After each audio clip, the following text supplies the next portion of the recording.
நீதிமொழிகள் 30ஆம் அதிகாரம் 1ஆம் வசனம் முதல் 33ஆம் வசனம் வரை. யாக்கேயின் குமாரனாகிய ஆகூர் எனும் புருஷன் ஈத்தியேலுக்கு வசனித்து ஈத்தியேலுக்கும் ஓஹாலுக்கும் உரைத்த உபதேச வாக்கியங்கள் ஆவன.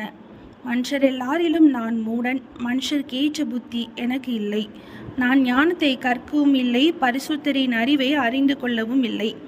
வானத்துக்கு ஏறி இறங்கினவர் யார்? காற்றை தமது கைப்பிடிகளில் அடக்கினவர் யார்? தண்ணீர்களை வஸ்திரத்திலே கட்டினவர் யார்? பூமியின் எல்லைகளை எல்லாம் ஸ்தாபித்தவர் யார்? அவருடைய நாமம் என்ன? அவர் குமாரனுடைய நாமம் என்ன? அதை அறிவாயோ? தேவனுடைய வசனமெல்லாம் புடமிடப்பட்டவைகள். தம்மை அண்டிக் கொள்கிறவர்களுக்கு அவர் கேடகமானவர். அவருடைய வசனங்களோடு ஒன்றையும் கூட்டாதே, கூட்டினால் அவர் உன்னை கடிந்து கொள்வார். நீ பொய்யனாவாய். 2 மனு உம்மிடத்தில் கேட்கிறேன், நான் மரிக்கும் பரியந்தமும் அவைகளை எனக்கு மறுக்காமல் தாரும். மாயையும் பொய் வசனிப்பையும் எனக்கு தூரப்படுத்தும். தரித்திரத்தையும் ஐஸ்வர்யத்தையும் எனக்கு கொடாது இருப்பீராக.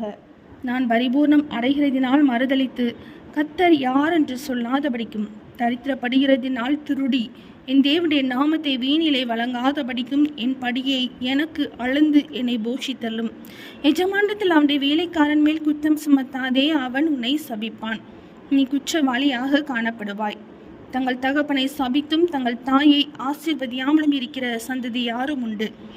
தாங்கள் அழுக்கிற கழுவப்படாமல் இருந்தும் தங்கள் பார்வைக்கு சுத்தமாக தோன்றுகிற சந்ததி யாரும் உண்டு. வேறொரு சந்ததி யாரும் உண்டு. அவர்கள் கண்கள் எத்தனை மேட்டிமையும் அவர்கள் இமைகள் எத்தனை நெறிப்புமானவைகள். தேசத்தில் சிறுமையானவர்களையும் மனுஷரில் எளிமையானவர்களையும் பட்சிப்பதற்கு கற்கங்களை ஒத்த பற்களையும் கத்திகளை ஒத்த கலைவாய் பற்களையும் உடைய சந்ததி யாரும் உண்டு.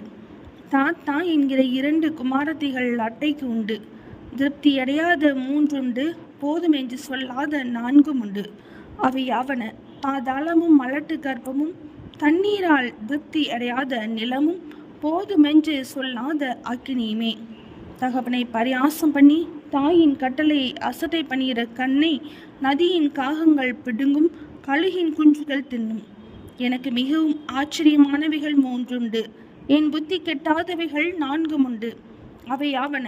ஆகாயத்தில் கழுகினுடைய வழியும், கண்மலையின் மேல் பாம்பினுடைய வழியும், நடுக்கடலில் கப்பலினுடைய வழியும், ஒரு கன்னிகையை நாடிய மனுஷனுடைய வழியுமே. அப்படியே விபசார ஸ்திரீயினுடைய வழியும் இருக்கிறது. அவள் தின்று தன் வாயை துரைத்து, நான் ஒரு பாவம் செய்யவில்லை என்பாள்.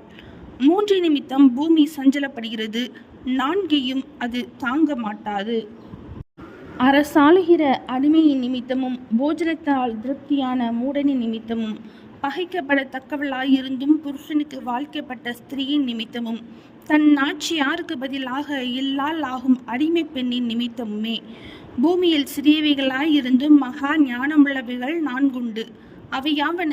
அற்பமான ஜந்துவாயிருந்தும் கோடை காலத்திலே தங்கள் ஆகாரத்தை சம்பாதிக்கிற எறும்பும், சத்துவமற்ற ஜந்துவாயிருந்தும் தங்கள் வீட்டை கண்மலையிலே தோண்டி வைக்கும் குளிமுசல்களும், ராஜா இல்லாதிருந்தும் பவுஞ்சாய் புறப்படுகிற வெட்டுக்கிளிகளும், தன் கைகளினால் வலையை பின்னி அரசர் அரண்மனைகளில் இருக்கிற சிலந்தி பூச்சியுமே.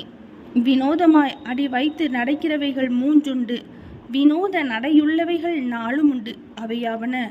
மிருகங்களில் சௌரியமானதும் ஒன்றுக்கும் பின்னிடையாதுமாகிய சிங்கமும், போர்க்குதிரையும், வெள்ளாட்டு கடாவும், ஒருவரும் எதிர்க்க கூடாத ராஜாவுமே. நீ மேட்டிமையானதினால் பைத்தியமாய் நடந்து துர்சிந்தையுள்ளவனாய் இருந்தாயானால் கையினால் வாயை மூடு. பாலை கடைதல் வெண்ணெயை பிறப்பிக்கும், மூக்கை பிசைதல் இரத்தத்தை பிறப்பிக்கும், அப்படியே கோபத்தை கிண்டி விடுதல் சண்டையை பிறப்பிக்கும். நீதிமொழிகள் 30ஆம் அதிகாரம் முடிந்தது.